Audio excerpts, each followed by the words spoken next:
Hi everyone, welcome to CS 188, Section 7, and today we'll be talking about Bayes nets and variable elimination. So Bayes nets.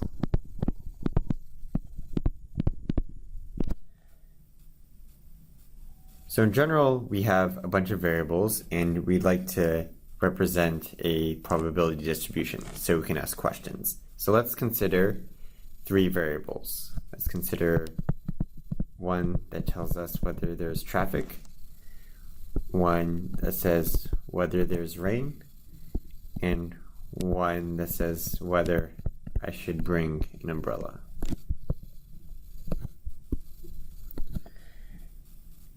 So in general, we'll have a probability distribution that is defined over all three of these. So the probability of traffic, of rain, and umbrella. But this assumes that all of them are somehow related to each other. While in general, there actually might be some structure so that we can simplify our probability distribution. So let's think of a simple assumption that we can make here. So we can assume that traffic depends on rain, and whether you bring an umbrella depends on rain. But we'll assume that there's no direct connection between traffic and umbrella. Okay, so what kind of advantage does this give us, and what kind of assumptions does this lead to? So first, let's write out the full joint probability using the chain rule. So if we do that, we'll get a probability of T given R comma U, probability of U given R, and probability of R. So that's from the chain rule. Now for Bayes nets, depending on the arrows, they define local conditional probabilities. So here rain has nothing pointing in, so it's just probability of R, and here for umbrella, we have probability of U given R, since that's where the arrow is coming from. And then for traffic, we have probability of T given R. And so the Bayes net tells us what we assume the joint to be. So we assume the joint can actually be represented as multiplying all these local conditional probabilities. So equals probability of T given R, probability of U given R, and the probability of R. And this is from our Bayes net. So now let's compare these two. What are the differences? Well, the difference is this term right here. The bottom one does not have a U. So what does this tell us? This tells us that T is independent of U given R. So traffic is independent of umbrella given rain. And this intuitively makes sense. So now we can see what the Bayes net is actually doing. It's actually encoding conditional independence.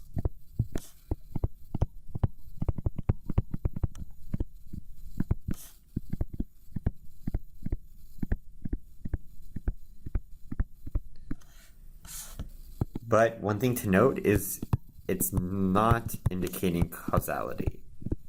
So the direction that an arrow points, this doesn't mean that rain causes traffic. The arrows only talk about this notion of conditional independence. So this is something to be careful of. Okay, so now that we have Bayes nets defined, now we can talk about variable elimination.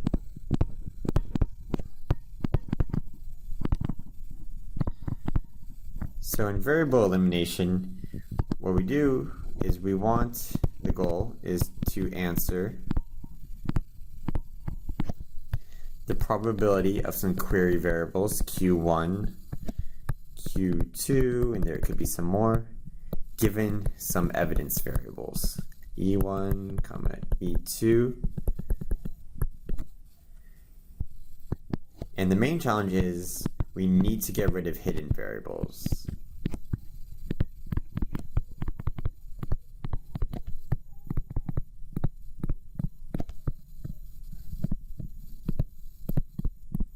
in general, we might have one hidden variable, two hidden variables, on and on. So let's consider the BaseNet that we had before.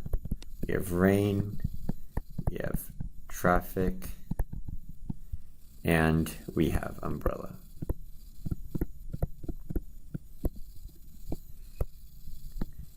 And now let's assume that, let's say we have one query variable, Q1, and this is going to be traffic. Now let's say we have an evidence variable, and let's say we know that we brought an umbrella, so U equals plus U, and on the BaseNet we generally shade in evidence variables. And our hidden variable is rain. So what do we want to answer? We want to answer the probability of traffic given we brought an umbrella.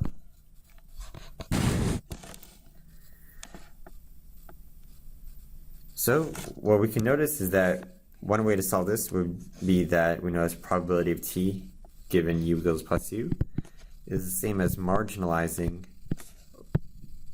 over the joint that includes r. So with this intuition, we come up with the variable elimination algorithm. So for the variable elimination algorithm, first, we start with our initial factors.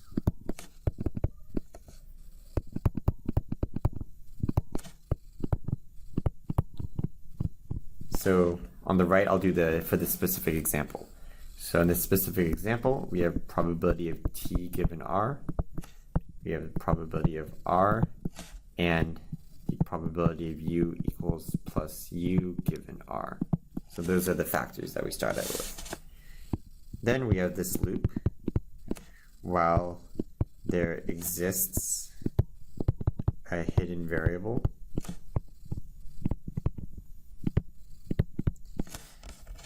In step 1, we pick a hidden variable.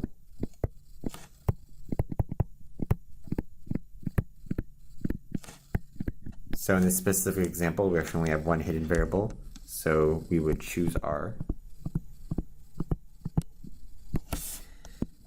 Then, in the next one, we would join all factors involving the hidden variable h. So in this one, actually all of them involve the hidden variable r. So we choose the factors by joining, that means multiplying, probability of r, anything that involves an r.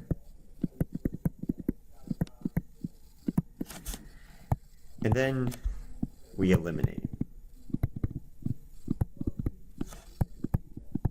which can also be called summing out the hidden variable. So now we create a new factor, f1, which is a function of the remaining variables that are not r. So it would be t comma u equals plus u. And that equals the sum over r, probability of t given r equals plus r. Sorry, I'm running out of room. Probability of r equals plus r times probability of u equals plus u given r equals, sorry, it's not plus r, it's just r, given r. And now we have a new factor, and we rinse and repeat.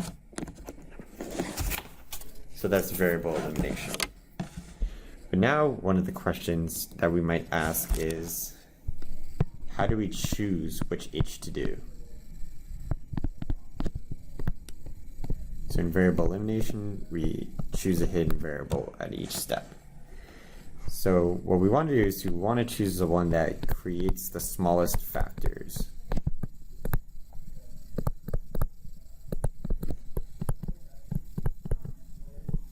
So what do I mean by smallest factor? How big is a factor? So let's say we have a factor f, and it's a function of variable x1, x2, all the way to xn. And And let's say that each of the xi's are binary. Well, this means that f can, in the worst case, output 2 to the n different values.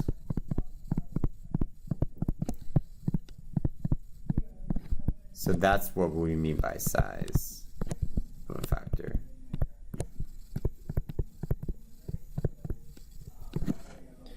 Okay, so let's consider an example BayesNet and see how choosing the hidden variable order can actually matter. So let's start off with a variable z at the top. We'll have x1 all the way to xn, and let's say we have some hidden variables down here. So let's consider two choices. So in choice A, let's choose the order, go with z and then x1, x2, on and on. And then in choice B, we choose the order x1, x2, xn, and then we choose z last. So how big are the factors going to be? Well, let's consider choice A. So if we choose z, which factors involve z? Well, all the x's do, because the x's for this one is probability of x1 given z. So we're actually going to get a factor after the first one that involves x1 all the way to xn. That's of size 2 to the n. So that's pretty bad. Now let's consider choice B. So if we choose the x's first and go one by one, then actually there's going to be no factor that's bigger than size 2. So all the factors will look like something like xi, comma z would be the biggest one, and that's of size 2 to the 2. So clearly choice B is better. So this was a simple example and we were able to reason through it. But in general, choosing the order, it's NP hard.